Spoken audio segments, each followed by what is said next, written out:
humblement te rendre toute la gloire ce matin. Nous voulons te dire infiniment merci pour la grâce que tu nous donnes d'être encore en ce lieu, de pouvoir nous réunir, de pouvoir t'adorer, de pouvoir écouter ta parole, de pouvoir communier avec toi et de communier les uns avec les autres. Merci pour chaque personne que tu as amenée dans ta présence ce matin.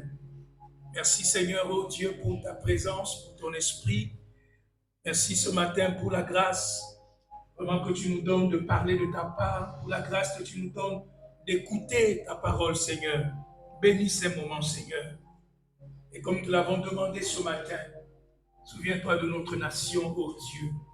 Souviens-toi, Seigneur, lorsque nous quitterons ce lieu, que vraiment ta grâce et ta miséricorde demeurent avec nous dans le nom de Jésus. Amen. Amen. Je vais essayer de ne pas être très long ce matin, par la grâce de Dieu, j'espère. Je voudrais vous parler d'un thème qui n'est pas facile, mais qui est capital, qui est tellement important. Et il est important que de temps en temps que nous rappelions ces choses, parce qu'elles sont vraiment le fondement de notre marche avec Dieu. Si les choses que je vais partager ce matin avec nous ne sont pas véritablement établies dans nos vies, ça signifie simplement que la fondation de notre vie chrétienne est instable. Alléluia. Je voudrais vous parler ce matin dans le livre de Genèse au chapitre 22 sur un thème que j'ai intitulé « Le prix de l'adoration ». Genèse chapitre 22, je parle ce matin du prix de l'adoration. Alléluia. Disons ensemble le prix de l'adoration. L'adoration de Dieu a un prix. L'adoration de Dieu coûte quelque chose. Alléluia. Le prix de l'adoration. Et nous allons nous inspirer de la vie d'Abraham, notre Père dans la foi, qui a payé le prix de l'adoration. Alléluia. Genèse chapitre 22, on nous dit à partir du verset 1, on va lire quelques versets et puis on va sauter. Apocalypse chapitre 2, Genèse 22, on nous dit, après ces choses, Dieu mit Abraham à l'épreuve et lui dit, Abraham, et il répondit, me voici. Dieu dit, prends ton fils, ton unique, celui que tu aimes, Isaac, va-t'en au pays de Morija, et là, offre-le en holocauste sur l'une des montagnes que je te dirai. Abraham se leva de bon matin, sella son âne, et prit avec lui 2 serviteurs et son fils Isaac.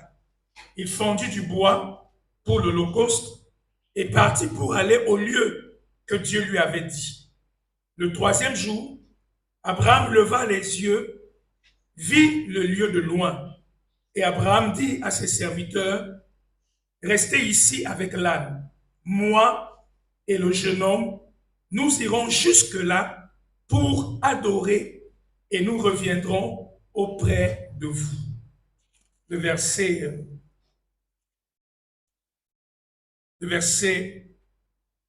11. Genèse 22, verset 11, la Bible dit, alors l'ange de l'Éternel l'appela des cieux et dit, Abraham, Abraham, et il répondit, me voici. L'ange dit, n'avance pas ta main sur l'enfant et ne lui fais rien, car je sais maintenant que tu crains Dieu et que tu ne m'as pas refusé ton fils, ton unique. Alléluia. Nous parlons ce matin du prix de l'adoration. Et je vais vous rappeler que la Bible dit dans le livre de Jean, au chapitre 4, que Dieu cherche les vrais adorateurs qu'il adore en esprit et en vérité. Dieu cherche des adorateurs. Alléluia. Dieu cherche des adorateurs. C'est vrai que nous sommes des enfants de Dieu. C'est vrai que nous sommes des serviteurs de Dieu. C'est vrai que la Bible nous donne toutes sortes d'identités. Mais notre identité première, Notre identité fondamentale, c'est d'être d'abord et avant tout des adorateurs de Dieu. Alléluia. Ton identité fondamentale, c'est d'être d'abord et premièrement un adorateur de Dieu. Alléluia. Un adorateur de Dieu. Nous avons lu tout à l'heure dans le livre de l'Apocalypse, on nous dit que Jésus nous a rachetés par son sang et a fait de nous un royaume et des sacrificateurs pour Dieu son Père. Donc nous sommes d'abord un royaume d'adorateurs. Quand tu viens dans l'église, tu viens comme un adorateur. Excusez-moi si je ne dis pas adoratrice, les femmes, c'est compris. Il ne faut pas m'amener le problème de la France qu'on dit, je dois dire adorateur, et puis je dis adoratrice. Sinon, ça fait discrimination, problème de genre. On n'a pas ce genre de problème chez nous. Quand je dis adorateur, vous comprenez que je parle aussi de nous tous. Alléluia. Adorateur, adoratrice. C'est ça ton identité. Tu es un adorateur. Je ne viens pas à l'église comme un architecte. Je ne viens pas à l'église comme un homme d'affaires. Je ne viens pas à l'église comme un riche. Je ne viens pas à l'église comme un pauvre. Je ne viens pas à l'église comme, je ne sais pas moi, une femme de ménage. Je viens d'abord à l'église comme un adorateur de Dieu. Quand je franchis les pas de la présence de Dieu, de la maison de Dieu, mon identité, c'est adorateur. Et en tant qu'adorateur, nous sommes tous au même niveau. Qui que tu sois, c'est pas tes habits ne comptent pas. Tes bijoux ne comptent pas, ta beauté ne compte pas. Ce qui compte, c'est d'être d'abord un adorateur. Alléluia. Dis à quelqu'un, je suis un adorateur. Disons, nous sommes un royaume d'adorateurs. C'est notre identité première. Alors la question ce matin, c'est d'abord de comprendre qu'est-ce qu'un adorateur. Ou si vous voulez, qu'est-ce que l'adoration? Alléluia. Qu'est-ce que l'adoration? Très souvent, quand nous parlons de l'adoration, nous faisons allusion à des chants, n'est-ce pas? L'adoration, c'est chanter. L'adoration, c'est l'image de quelqu'un qui est dans la présence de Dieu et qui est en train de lever les mains vers le Seigneur. L'adoration, c'est l'image de quelqu'un qui est dans la présence de Dieu et qui est en train de se prosterner, par exemple. Alléluia. Donc, la plupart du temps, l'adoration, nous la définissons surtout comme des chants ou comme des paroles, des déclarations que nous adressons à notre Dieu. Et c'est ce que nous appelons généralement adoration. Et ce n'est pas faux. Ce n'est pas faux. Ça fait partie de l'adoration. Alléluia. Mais la Bible nous enseigne quelque chose de plus profond par rapport à l'adoration. La définition que la Bible donne de l'adoration est plus profonde. C'est plus que le chant. Alléluia. C'est plus que des paroles que nous adressons à Dieu. Adorer, c'est plus que dire Seigneur, nous te louons. C'est plus que dire Seigneur, nous te bénissons. C'est plus que dire Seigneur, tu es grand. Seigneur, tu es extraordinaire. L'adoration dans la Bible, c'est plus que le chant. Ce n'est pas seulement le chant. C'est au-delà du chant. Alléluia. Qu'est-ce que l'adoration? Et le texte que nous venons de lire dans Genèse 22 nous montre la première fois dans la Bible où le mot adorer est utilisé. Alléluia. Genèse 22, Abraham dit à ses serviteurs, restez ici, moi et le jeune homme, nous ferons quoi? Nous irons là-haut sur la montagne pour faire quoi? Parlez-moi ce matin, pour adorer. Et nous reviendrons vers vous. Vous êtes d'accord avec moi que ce contexte n'a rien à voir avec le chant. Il n'est pas en train de leur dire que nous allons aller sur la montagne pour chanter des cantiques. Il n'est pas en train de leur dire que nous allons aller sur la montagne pour faire un culte. Non. Donc, la première fois où le mot adoration apparaît dans la Bible, le contexte n'a rien à voir avec le chant. Le contexte n'a rien à voir avec des paroles. Alléluia. La première fois que la Bible utilise le mot adoration, on voit quelque chose d'extraordinaire. On voit un monsieur à qui Dieu a demandé de lui sacrifier son fils. Et on voit Abraham qui se lève le matin, qui prend son fils, qui le met sur son épaule, qui prend le bois, qui met sur son épaule, il prend le couteau, il prend son fils et ils vont sur la montagne. Et Abraham est prêt à sacrifier son fils. Donc, l'adoration dans la Bible apparaît dans un contexte d'obéissance totale. On voit un homme qui est en train d'obéir à Dieu de manière radicale, de manière totale. On voit un homme qui est prêt à sacrifier son fils. Pas n'importe quel fils. Celui qui lui était très cher. Celui qu'il aimait. Donc l'adoration, mes bien-aimés, n'est pas un chant seulement.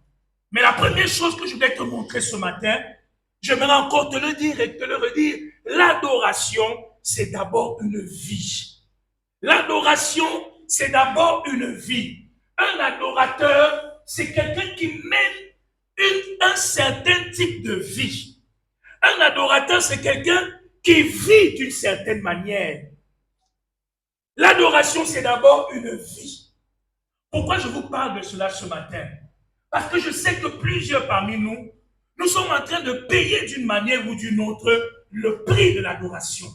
Mais je suis venu t'encourager ce matin que ça fait partie du lot des adorateurs de payer le prix de l'adoration.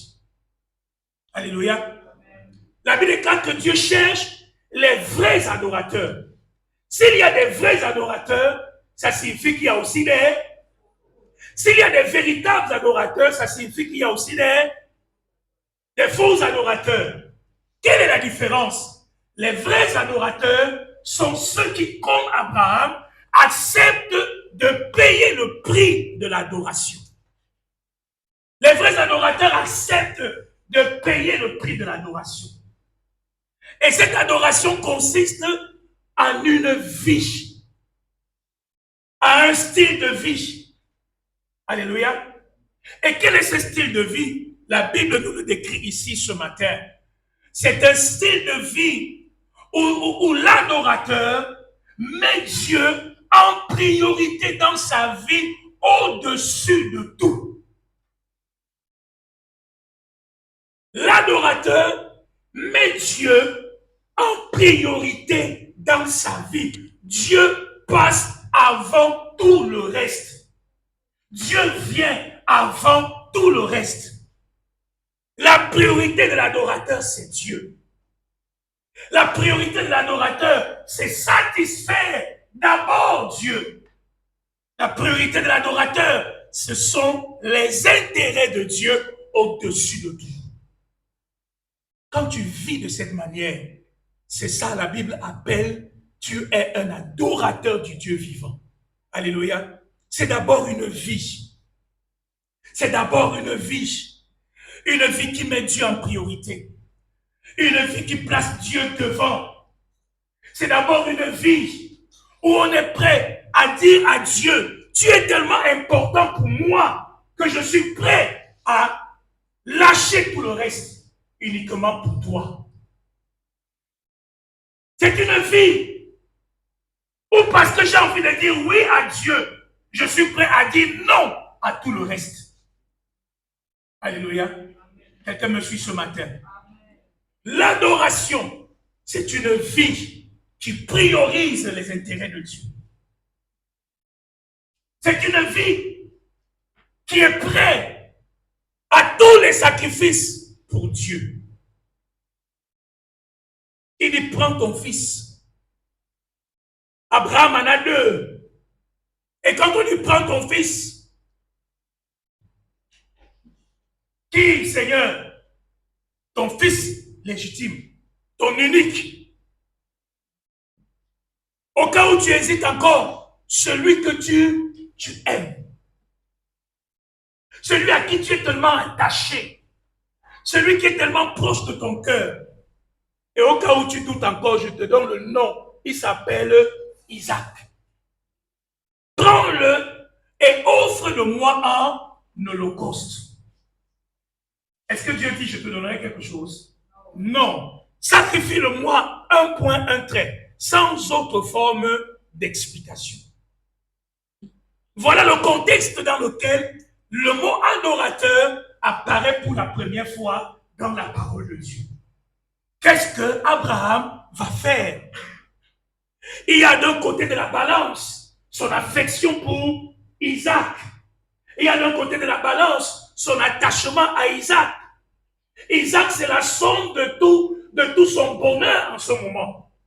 Isaac représente sa joie. Isaac représente son avenir. Parce que c'est Isaac qui est l'héritier. Si Isaac n'est plus, alors la vie d'Abraham n'a eu aucun sens. Tout va tomber à l'eau. Eliezer de Damas va prendre sa richesse. Et Abraham aura été comme s'il n'a jamais existé. Donc cet Isaac représente tout pour Abraham. Alléluia. D'un côté de la balance, il y a ça. Et de l'autre côté de la balance, il y a l'amour que Abraham a pour Dieu. Il y a l'attachement qu'Abraham a pour Dieu. Quel est le côté de la balance qui va flancher? De quel côté Abraham, en tant qu'adorateur, va-t-il se positionner? Si je perds Isaac, je perds tout. Ma joie, ma consolation. Si je perds Isaac, j'ai encore qui? Moi, je suis vieux, ça règne et vieille. On a qui va encore apporter la joie dans notre maison? Oh, Isaac a apporté tellement de bonheur. Ils se sont sentis revivre. Ils se sont sentis revivre. Mais maintenant, Dieu leur dit encore, il faut passer par la mort. Isaac, mets-le sur l'autel, sacrifie-le-moi. Ça, c'est un côté de la balance. Et l'autre côté de la balance, c'est l'amour que tu as pour moi. Qu'est-ce qu'Abraham va faire? Qu'est-ce qu'Abraham va faire? Et donc, c'est ça le véritable enjeu de l'adoration. C'est le véritable enjeu de l'adoration. D'un côté, tu as ta vie, tes désirs, tes affections, ta gloire, ta beauté, tout ce à quoi tu es tellement attaché, tout ce à quoi qui donne tellement un sens à ta vie. Et d'un autre côté, il y a l'amour que tu as pour Dieu. De quel côté la balance va-t-elle fléchir? Et donc Abraham est dans ce test. Et pour là, essaye d'imaginer Abraham. Vous pensez qu'il est, les 3 jours de marche là, il était en train de chanter. Vous pensez que quand il a gravi la montagne là, il était en train de danser.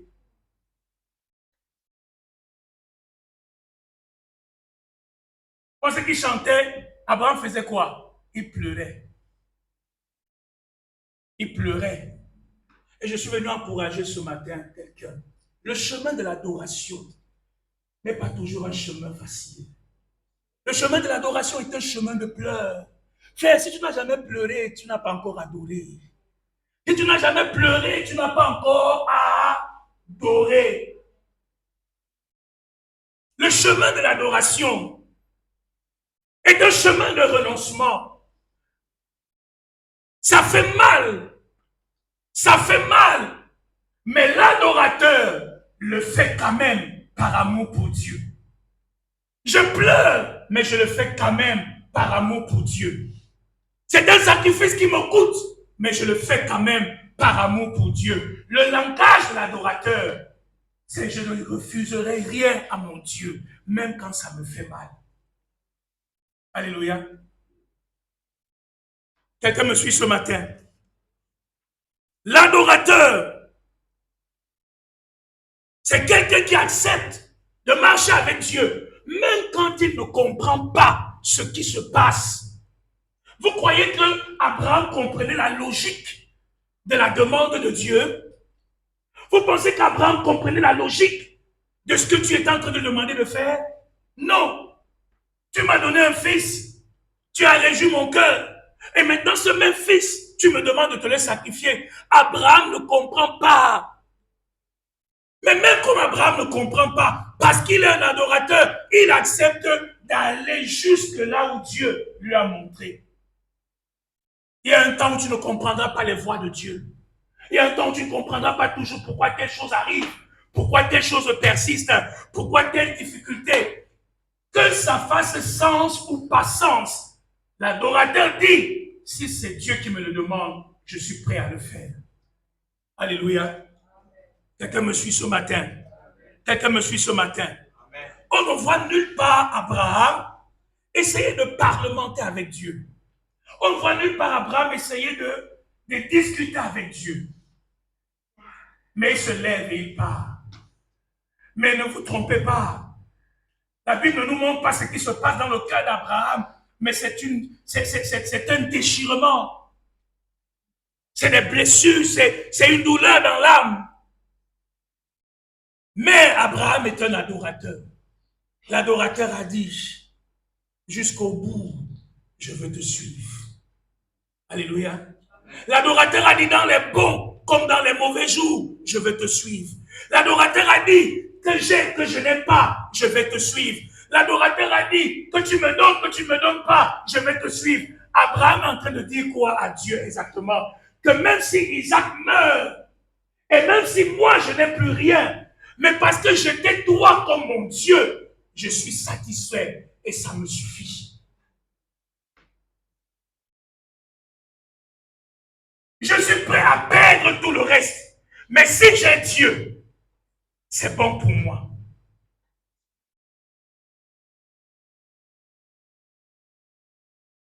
Voilà la véritable adoration. Si j'ai Dieu, ça me suffit. Si j'ai l'amour de Dieu, ça me suffit. C'est pour ça qu'il n'y a pas beaucoup d'adorateurs. Il y a beaucoup d'enfants de Dieu. Il y a beaucoup de chrétiens. Il y a beaucoup de chantes. Il y a beaucoup de déclarations de foi. Mais il y a très peu d'adorateurs parce que l'adoration a quelque chose de radical. L'adoration a quelque chose de sacrificiel. L'adoration a quelque chose de coûteux. L'adoration a quelque chose de douloureux. L'adoration a un prix. Et le véritable adorateur accepte de payer ce prix. Et ce prix est souvent un prix qu'on paye avec des larmes. Parce que ça fait mal de renoncer à quelque chose à laquelle tu tiens. Ça fait mal d'abandonner cette relation qui t'éloigne de Dieu. Mais par amour pour Dieu, tu vas laisser cette relation. Il y a un plaisir auquel tu es attaché. Il y a un plaisir auquel tu es attaché. Mais par amour pour Dieu, tu vas couper ce plaisir. Et ça va te faire mal. Ça va te faire mal de ne plus aller là où tu avais l'habitude d'aller. Ça va te faire mal de rejeter ce que tu aimais.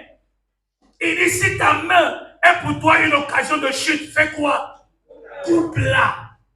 C'est agréable de couper sa main. Jamais, c'est pas agréable de couper sa main. Ça fait mal de couper sa main. Je suis venu parler à quelqu'un ce matin qui pleure. Ça fait mal, je sais. Ça fait mal, je sais. Mais je suis venu te dire ce matin que c'est le prix des adorateurs de Dieu. C'est le prix que les adorateurs de Dieu payent. Sois comme Abraham, accepte de payer ce prix-là jusqu'au bout avec ton Dieu. C'est le prix de l'adoration. C'est le prix de l'adoration. Abraham a dit aux gens, nous allons aller jusque-là. Écoutez, Dieu lui a parlé quand il était chez lui. Dieu lui a dit, lève-toi, vas-y. Je te montrerai la montagne. Dieu ne m'a même pas d'abord montré la montagne. Il a marché 3 jours. Il a marché 3 jours. Et finalement, 3e jour, il voit la montagne. Dieu lui dit, voilà la montagne. Il faut qu'on marche jusqu'à la montagne, grimper la montagne et être sur le sommet de la montagne pour faire le sacrifice. Mais Abraham est décidé. Il dit à ses serviteurs, on va aller où? Jusque là, où Dieu nous a montré. Alléluia. L'adorateur n'est pas celui qui dit à Dieu, Seigneur, je pense que tu m'en demandes déjà un peu trop, Seigneur. Je pense que tu m'en demandes déjà un peu trop. Marche 3 jours, je vais marcher 3 jours. Voilà encore la montagne, grimpe sur la montagne. Seigneur, je pense que tu m'en demandes déjà un peu trop. Mais l'adorateur est prêt à dire à Dieu, je vais jusqu'au bout avec toi.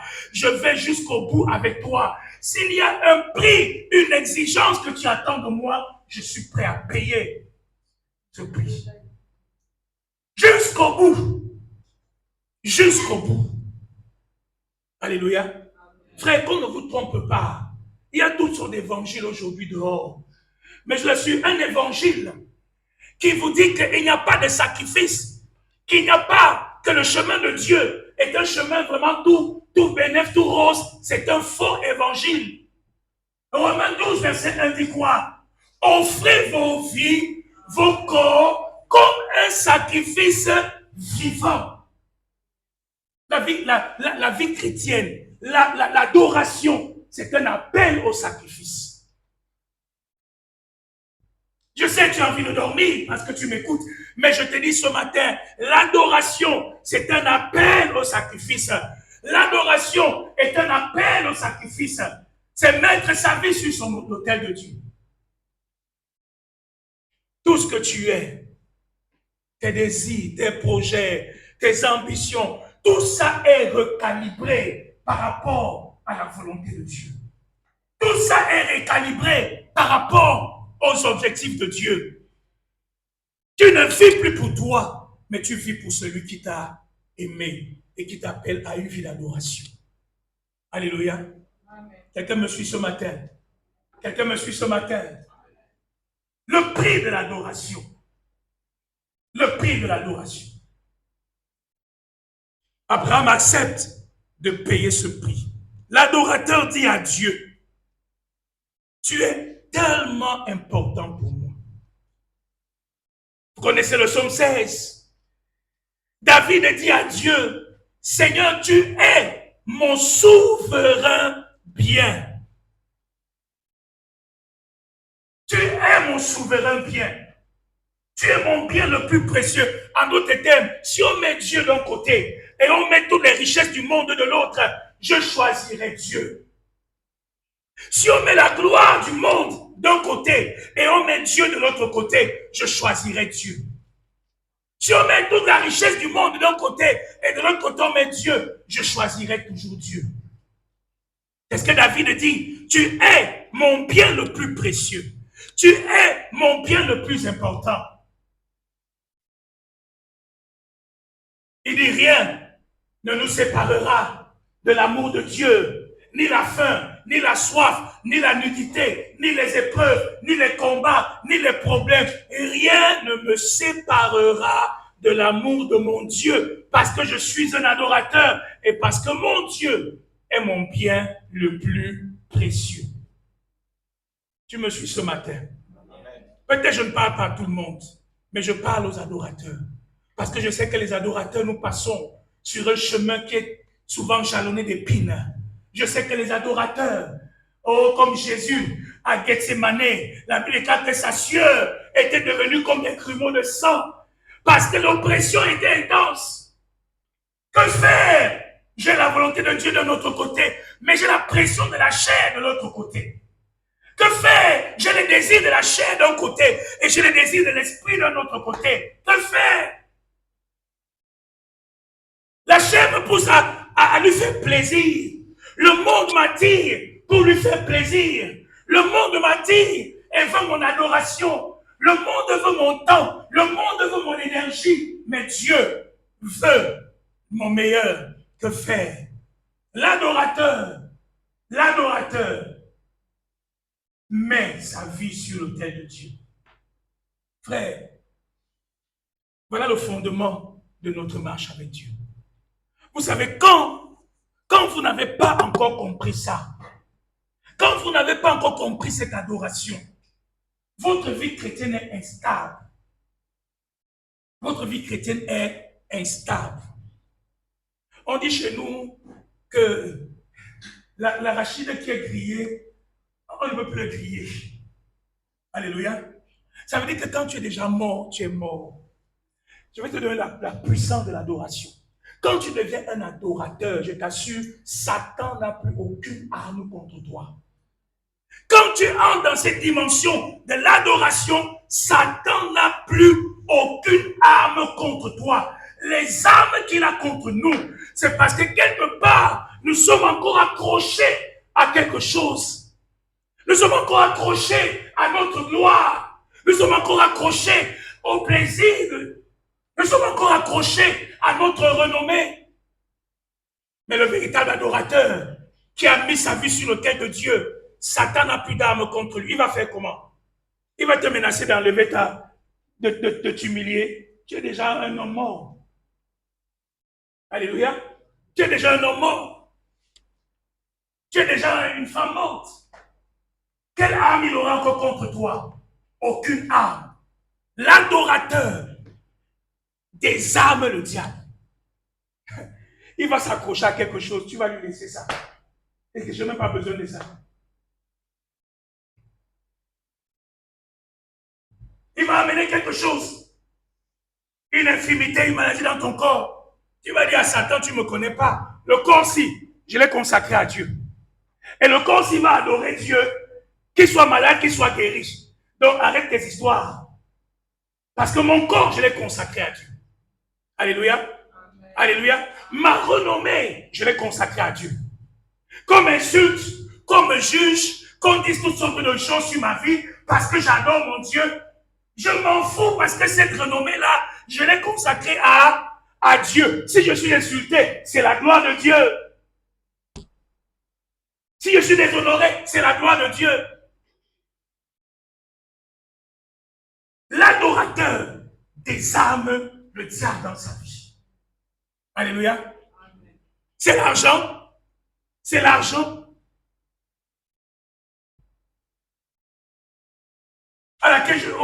Auquel je suis accroché.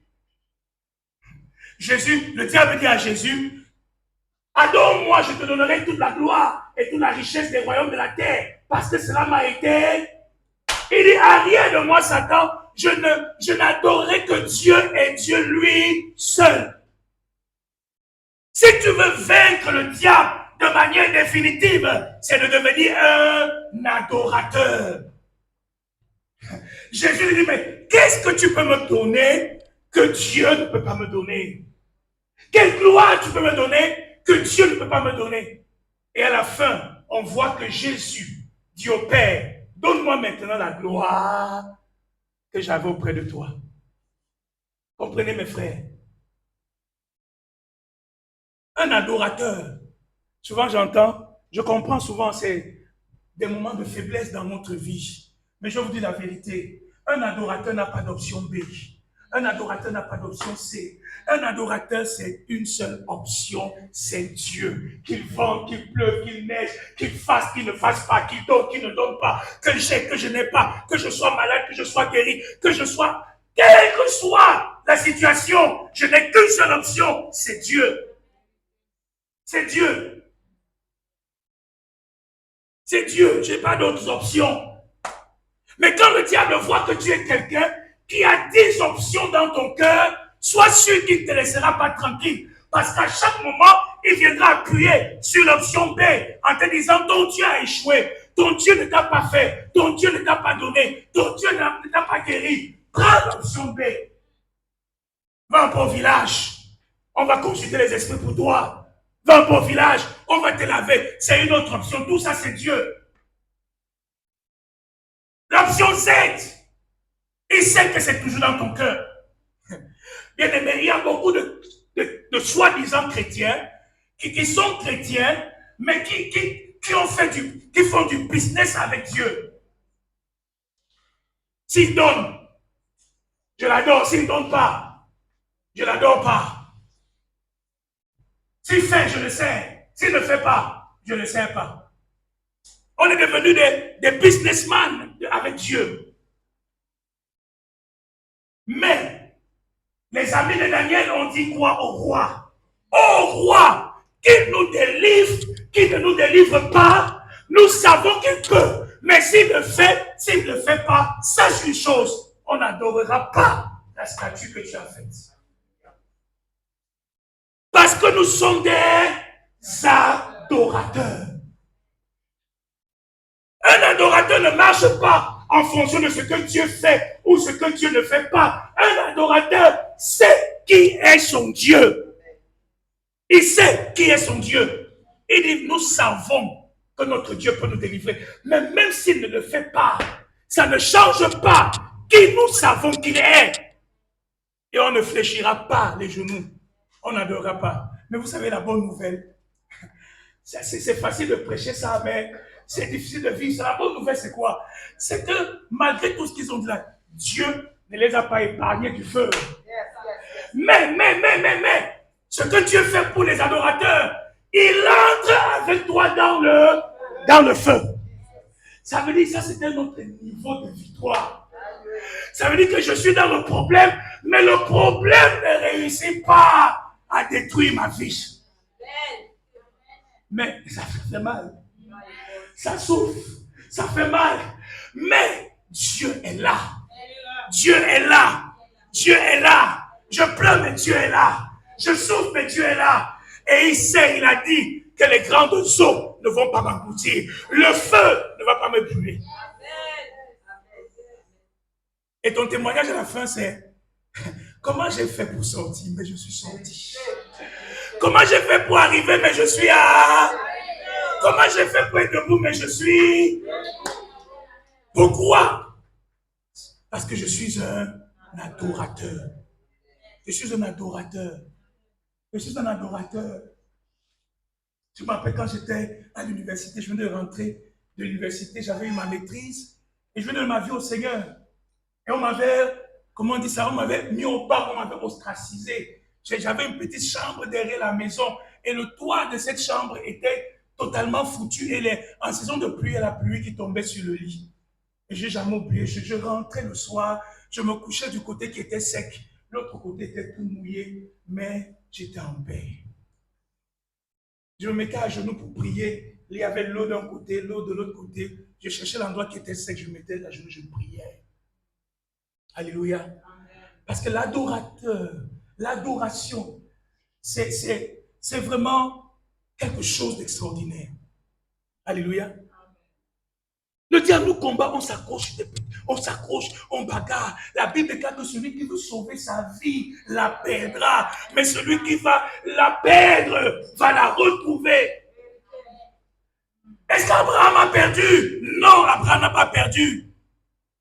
Est-ce qu'Isaac est mort? Non, Isaac n'est pas mort. C'était un test.